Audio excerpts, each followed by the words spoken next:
बोलो ओंकारेश्वर भगवान की जय। जिस ज्योतिर्लिंग के दर्शन के लिए आप लोग पधारे हैं, ये राम से 14 पीढ़ी पूर्व, राम से 14 पीढ़ी पूर्व मानधाता राजा हुए हैं।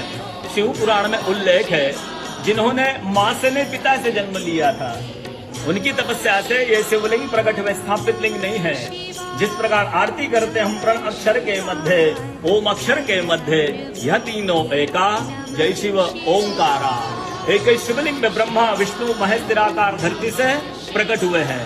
इसलिए अखंड दीप जो जल रहा प्राचीन समय से, एक ही दीपक में 3 बातियां लगातार जल रही है, ब्रह्मा विष्णु महेश की।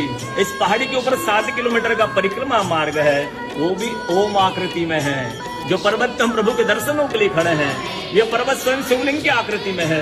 चारों तरफ नर्मदा मैया जलहरी बनकर बह रही है। पूरे 12 ज्योतिर्लिंग में शयन आरती होती है, लेकिन बाबा का विश्राम ओंकारेश्वर ज्योतिर्लिंग में है, तो उनके शयन के लिए झूला पलना चौपड़ पास से बिछाए जाते हैं। बाबा यहाँ विश्राम करके 3 बजे रात उठ करके महाकालेश्वर जाएंगे, वहाँ स्नान करेंगे। इसलिए वहाँ का भस्म आरती प्रसिद्ध है, यहाँ का शयन आरती प्रसिद्ध है। शिव पुराण में भी कथा आती है, महिलाएं 16 सोमवार व्रत करती है, उसमें भी कथा आती है। क्या कथा आती है? प्रतिदिन भोलेनाथ आते हैं, माँ के साथ विश्राम करके सुबह ब्रह्म मुहूर्त में उठकर चले जाते हैं।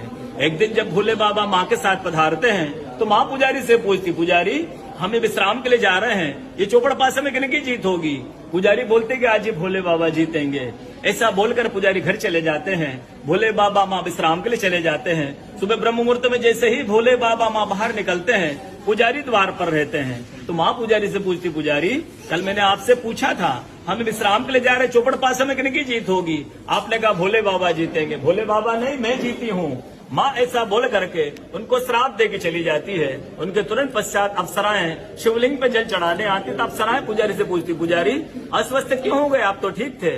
फिर पुजारी बताते हैं, प्रतिदिन भोले बाबा माँ के साथ विश्राम करके चले जाते थे।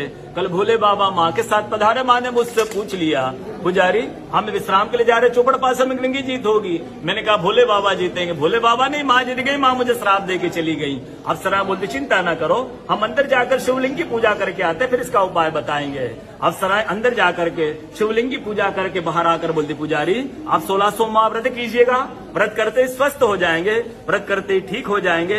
ये वो कथा का दर्शन ओंकारेश्वर ज्योतिर्लिंग में प्रतिदिन होता है। बोलो ओंकारेश्वर भगवान की।